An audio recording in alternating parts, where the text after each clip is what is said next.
देवकुई गांव और उसके आसपास के कई गांवों में पिछले कई सालों से भय और चिंता का वातावरण बना रहता था। इसकी वजह यह थी कि हर हफ्ते में एक बार बिल्ला सिंह नाम का एक चोर घोड़े पे सवार होकर अपने आदमी के साथ गांव में आता और किसी किसी के घर से चोरी करता। गांव में अब तक कई परिवारों का भारी नुकसान हो चुका था। किसी का पैसा गया तो किसी का सोना, गहने, कीमती चीज आदि। कई बार बिल्ला अकेला भी चोरी के लिए आता और कीमती चीजों को चुरा के चला जाता। गांव के लोगों ने बिल्ला के खिलाफ कई शिकायतें भी पुलिस स्टेशन में दर्ज की, लेकिन इससे कोई फर्क नहीं पड़ा। बिल्ला पुलिस को भारी रिश्वत देता था, इसलिए बिल्ला हमेशा पुलिस से बच जाता। सिर्फ देवकुई गांव में ही नहीं, उसके अलावा भी आसपास के कई गांव और तहसील, जिले तक बिल्ला बड़ी बड़ी चोरियां करने में माहिर था। एक दिन भी कुछ ऐसा ही हुआ। देवकुई गांव का पड़ोसी गांव था शीलापुर। शीलापुर के जमींदार के पास करोड़ों रुपए की धन संपत्ति थी। उसमें कीमती हीरा, सोना, नकद पैसे, गहने आदि का समावेश था। बिल्ला दिन के समय में एक सामान्य मजदूर बनकर गांव में आया और सारी निगरानी कर ली। फिर रात को अपना भेष बदलकर गांव में आया। उसके चेहरे पर हमेशा एक काला कपड़ा ढका हुआ रहता था, इसलिए कोई भी इंसान उसका चेहरा देख नहीं पाता था। बिल्ला हाथ में एक चाकू रखता था और पीठ पीछे एक बैग होती थी। बैग में चोरी करने का सामान सब होता था। रात के 2 बजे थे। गांव पूरा सुनसान था। आसपास में कोई आवाज नहीं थी। बिल्ला धीरे से जमींदार के घर के पास पहुंचा। उसने देखा कि सारे पहरेदार चैन से सोए हुए हैं। घर के पीछे एक खिड़की थी। उसने अपने बैग से जाली को काटने के लिए एक चीज निकली और जाली को धीरे से काटकर घर के अंदर घुस गया। कुछ मिनटों के अंदर ही उसने कीमती हीरे, जेवर, नकद पैसे सब चुरा लिया और खिड़की से ही घर से बाहर निकल लिया। जब वह घर से बाहर निकल रहा था तो एक पहरेदार ने उसको देखा और कहा, रुक, जाना कहाँ है तू फिर। बिल्ला ने अपना चाकू निकाला और उसके गले पे रखकर बोला, आवाज नहीं, जरा भी होशियारी की आवाज निकाली तो गर्दन उड़ा दूंगा। अपनी जान चाहते हो तो यहाँ पे चुपचाप लेट जाओ। फिर पहरेदार अपनी जान बचाने के लिए चुपचाप लेट गया और बिल्ला वहाँ से भाग गया।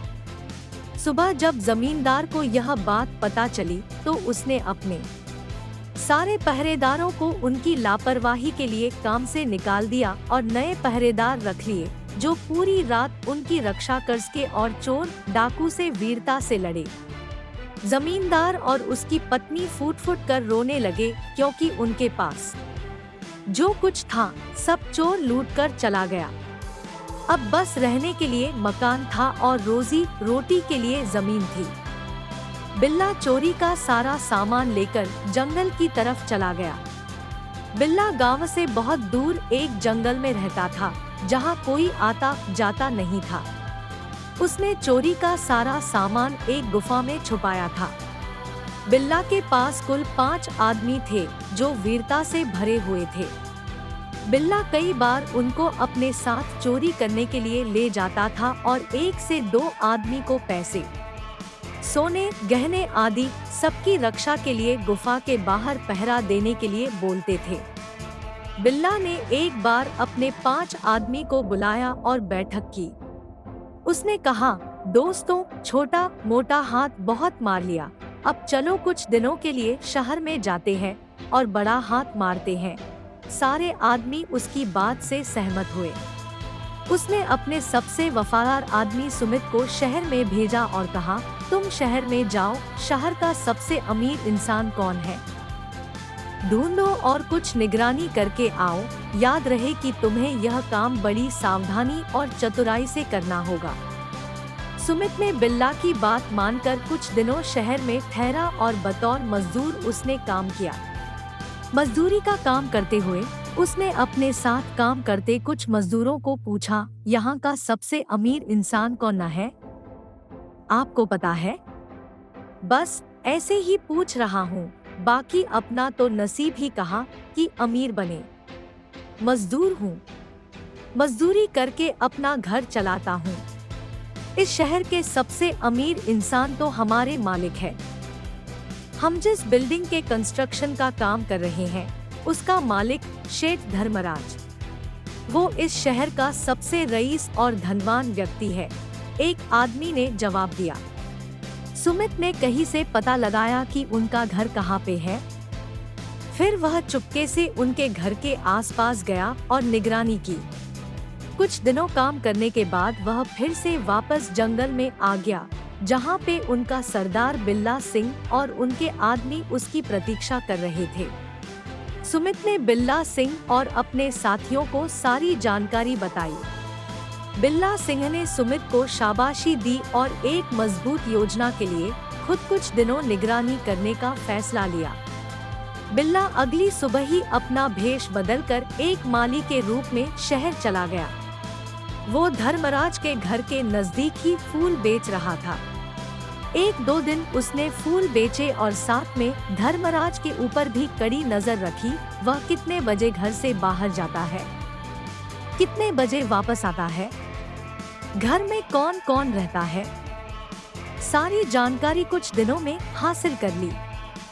जानकारी हासिल करने के बाद वह वापस जंगल आ रहा था कि बीच रास्ते में उसने देखा एक युवती को कुछ बदमाश छेड़ रहे थे और एक मवाली ने तो उसको मारने के लिए चाकू निकाला था। बिल्ला चोर जरूर था, लेकिन उसके अंदर भी इंसानियत थी। बिल्ला ने पहली बार अपने चेहरे से ढका हुआ नकाब उतारा और वे बदमाशों को बोला, क्यों छेड़ रहे हो इस लड़की को? तू अपना काम कर, वरना तू भी पिटेगा, एक बदमाश ने उत्तर दिया। बिल्ला का खून उकल रहा था।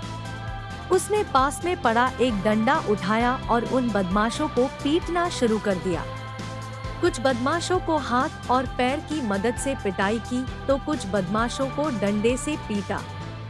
एक बदमाश ने उस युवती के गले पर चाकू रखा और बिल्ला से कहा, देख, कुछ भी हरकत की ना तो इस लड़की को ऊपर पहुंचा दूंगा। बिल्ला भी चोरों का सरदार था, ऐसे आसानी से पीछे हटने वालों में से नहीं था। बिल्ला ने डाइव लगाकर उस बदमाश के मुंह पर एक लात मारी और उसको नीचे गिरा दिया। वह आदमी खड़ा हुआ और बिल्ला को चाकू दिखाने लगा। बिल्ला ने चाकू पर अपना हाथ रखा और जोर से चाकू छुड़ाने की कोशिश की। बिल्ला के हाथ से थोड़ा खून बहा, लेकिन उसने चाकू अपने हाथ में ले लिया। फिर उसने फिर से उन बदमाशों को पीटना शुरू किया। आखिर में वे सारे दुमदबा कर भाग गए।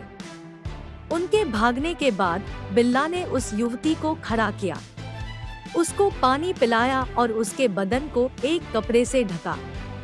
उस युवती ने बिल्ला को कहा, आप कौन है? अगर आज आप नहीं होते तो मैं किसी को मुंह दिखाने के लिए लायक नहीं रहती। आपने मेरी इज्जत बचाई है, मैं आपका यह एहसान कभी नहीं भूलूंगी। आप इंसान नहीं, देवता है, जिसने सही वक्त पे आके खुद की जान जोखिम में डालकर मुझे बचाया। मेरा नाम है तन्वी, मैं एक शिक्षिका हूँ। आने वाले 15 अगस्त को मैं अपने प्रिंसिपल से बात करके आपको इनाम दिलवाऊंगी। नहीं, मुझे कोई इनाम की आवश्यकता नहीं है। मैंने तो केवल अपना कर्तव्य निभाया है, जो मुझे निभाना चाहिए था। यह बात कहकर अपना नाम बताए बिना बिल्ला वहाँ से चला गया। उस रात को तन्वी को नींद नहीं आई। वह आंखें बंद करती तो बिल्ला दिखता और आंखें खोलती तो भी उसके ही विचार मन में होते। तन्वी बिल्ला के ख्यालों में कुछ इस प्रकार डूब गई कि ना उसको दिन दिखता न रात। तन्वी इस बात से पूरी तरह अनजान थी कि बिल्ला शहर का सबसे बड़ा चोर है। चोरी डकैती करना उसका पेशा है।